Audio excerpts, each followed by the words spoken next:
أعوذ بالله السميع العليم من الشيطان الرجيم بسم الله الرحمن الرحيم الحمد لله رب العالمين والصلاة والسلام على أشرف الأنبياء والمرسلين سيدنا ونبينا وشفيعنا ومولانا محمد اللهم صل على محمد أما بعد فقال الله سبحانه وتعالى في قرآن المجيد بسم الله الرحمن الرحيم إنما يريد الله ليذهب عنكم الرجس أهل البيت يطهركم تطهيرا اللهم صل على محمد وعلى محمد. جیسا کہ حضرات آپ جانتے ہیں کہ اس کی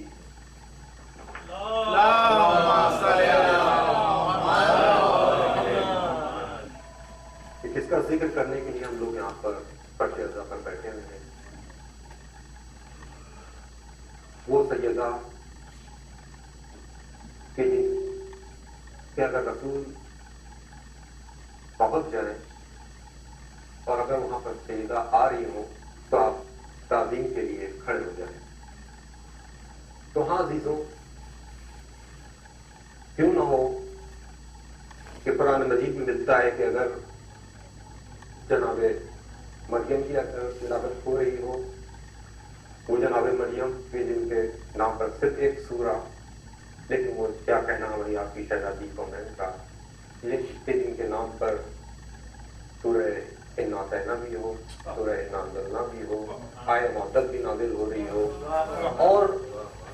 مریم کے معنی تو ایک کنیز کے ہوتے ہیں، ایک مجاورہ کے ہوتے ہیں کہ جو خدمت گزاری کرنے والی.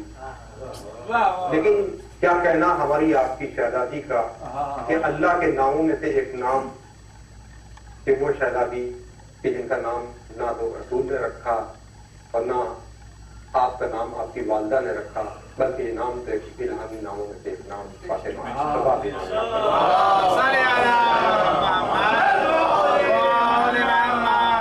بس بات کو مختصر کرتے ہوئے کہ علماء سعودیہ نے جو اپنی کتاب لکھی کتاب الحرمین و شریفین، کہ جس کے اندر انہوں نے مختلف قسم کے جگہیں ہیں کہ وہ ہمارے آپ کے مقدس مقامات ہیں، ان کا ذکر جو انہوں نے کیا، انہی میں ذکر کرتے کرتے انہوں نے یہ لکھا کہ بعد خانہ کعبہ اس دنیا میں سب سے جو پاک اور طاہر طیب صاف اگر کوئی جگہ ہو سکتی ہے تو وہ کوئی دوسری جگہ نہیں کہ جہاں پر حضور اکرم کے اوپر وحی الہی نازل ہوا کرتی تھی، اور وہی جگہ ہے کہ جہاں پر ہماری آپ کی شہزادی کی ولادت ہوئی، کہ جس کو انہوں نے لکھا کہ وہ جگہ قوت الوحی کہلائی.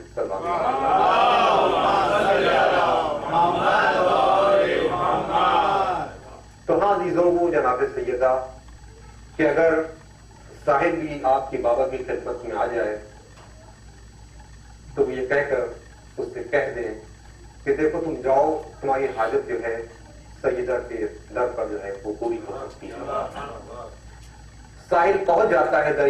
سیدہ پر، جا کر کے سوال کرتا ہے کہ میں مسافر ہوں، میں ایک بھوکا ہوں، میرے پاس لباس نہیں ہے. شہزادی یہ وہ گھر کے اندر ایک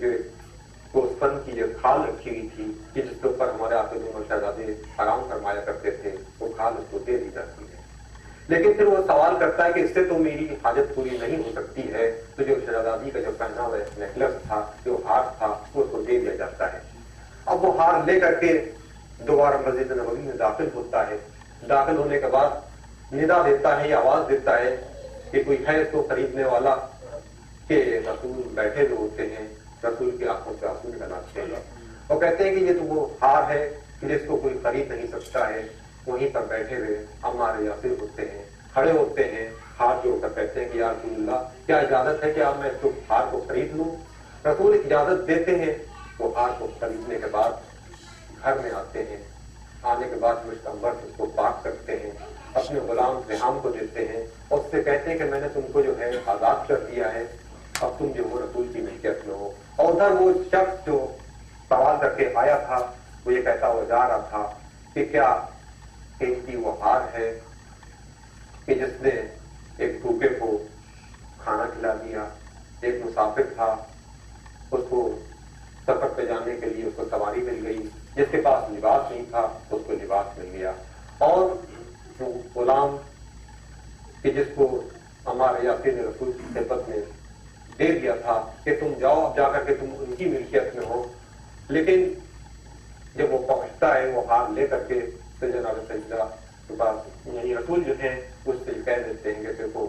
تم جو ہو اب جو ہو سیدہ کی ملکیت میں ہو، تم جاؤ۔ بس جیسی وہ یہ جاتا ہے جانے کے بعد جناب سیدہ سے بیان کرتا ہے کہ رسول نے یہ کہہ کر مجھے بھیجا ہے، بس شہزادی کہتی ہیں کہ جاؤ میں نے تم کو آزاد کر دیا، بس وہ یہی کہتا ہو جاتا ہے کہ کیا اس قیمتی ہاتھ ہے کہ جس کی وجہ سے مسافر جس کے پاس سواری نہیں تھی اس کو سواری مل گئی، جو شخص بھوکا تھا اس کو غذا مل گئی، اور جس کے پاس لباس نہیں تھا اس کو لباس مل گیا۔ صلی اللہ علیہ وسلم۔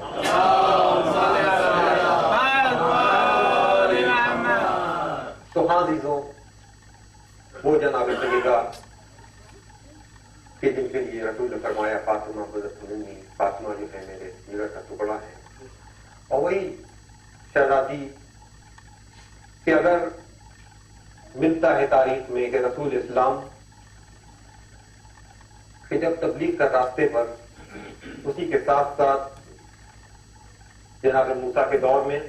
ایک شخص کہ جس کا نام آپ حضرات جانتے ہیں وہ اچھی طرح سے، جس کا نام زرقہ ملتا ہے، وہ زرقہ تبلیغی زندگی میں ساتھ ساتھ جناب موسیٰ کے، لیکن ساتھ ساتھ وہ ذکر سنتا چلا آ رہا تھا ہمارے آپ کے حضور اکرم کا اور خود مولا کائنات کا، لیکن جب وقت قریب آ گیا تو زرقہ نے اپنے وطن کو چھوڑ کر کے اور قریب مدینے کے پاس آ کر کے جگہ کو اس نے آباد کر لیا، اور ساتھ ہی ساتھ اپنے خاندان کے لوگوں کو اکٹھا کر کے وصیتیں نصیحتیں برابر سناتا رہتا تھا، اور اسی کے ساتھ ساتھ اس نے کچھ تحریر بھی لکھ کر کے بطور وصیت دے دی تھی کہ دیکھو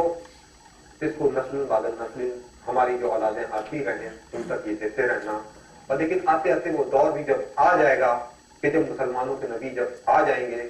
تو تم لوگ ان کو یہ ہماری نصیحت ہماری یہ وصیت جو ہے ان کے حوالے کر دینا۔ لیکن تاریخ میں یہیں پر یہ بھی ملتا ہے کہ جب وہ اس جگہ پر جب آیا وہ ایک بنجر زمین تھی، خشک زمین تھی، لیکن اس نے دو ناموں کی برکت سے ایک کنویں کو کھودنا شروع کیا، جب کنواں کھد گیا تو عزیزان محترم وہ دو نام کوئی اور نام نہیں، وہ صرف دو نام، ایک ہمارے آپ کے حضور اکرم کا نام ہے اور دوسرا ہمارے آپ کے مولا کائنات کا نام ہے۔ ان دو ناموں کی برکت سے ملتا یہ ہے کہ جو خشک بنجر زمین تھی وہاں پر ہریالی پیدا ہونے لگی، اور دور دور سے لوگ مسافر آ کر کے وہاں پر آباد ہونے لگے، اور وہاں پر مختلف قسم کے جو قبیلے جو تھے آباد ہوتے چلے گئے، لوگ آباد ہوتے چلے گئے، اور پھر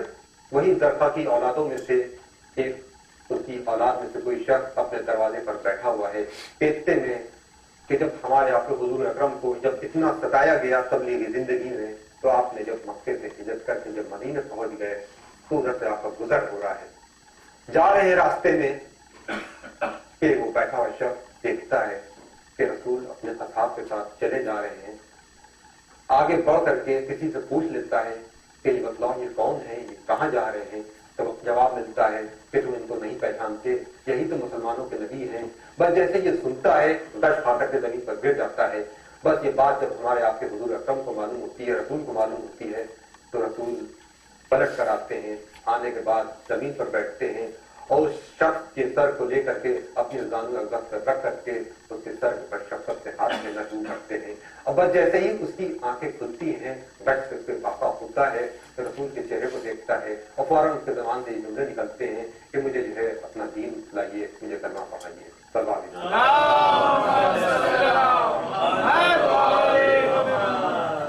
اب وہ محترم دین اسلام لے آتا ہے، اسلام قبول کر لیتا ہے، لیکن ساتھ میں یہ بھی کہتا ہے کہ یا رسول اللہ یا نبی اللہ، ہمارے والدین جو ہیں وہ آپ کو نہیں پسند کرتے ہیں، میں یہ چاہتا ہوں کہ آپ آئیے اور ان کے درمیان بھی تبلیغ کیجیے تاکہ وہ بھی اللہ کی ذات سے واقف ہو جائیں، دین اسلام کو سمجھ لیں، قانون الہی کو سمجھ لیں۔ بس رسول کہتے ہیں کہ ٹھیک ہے تم انتظام کرو، میں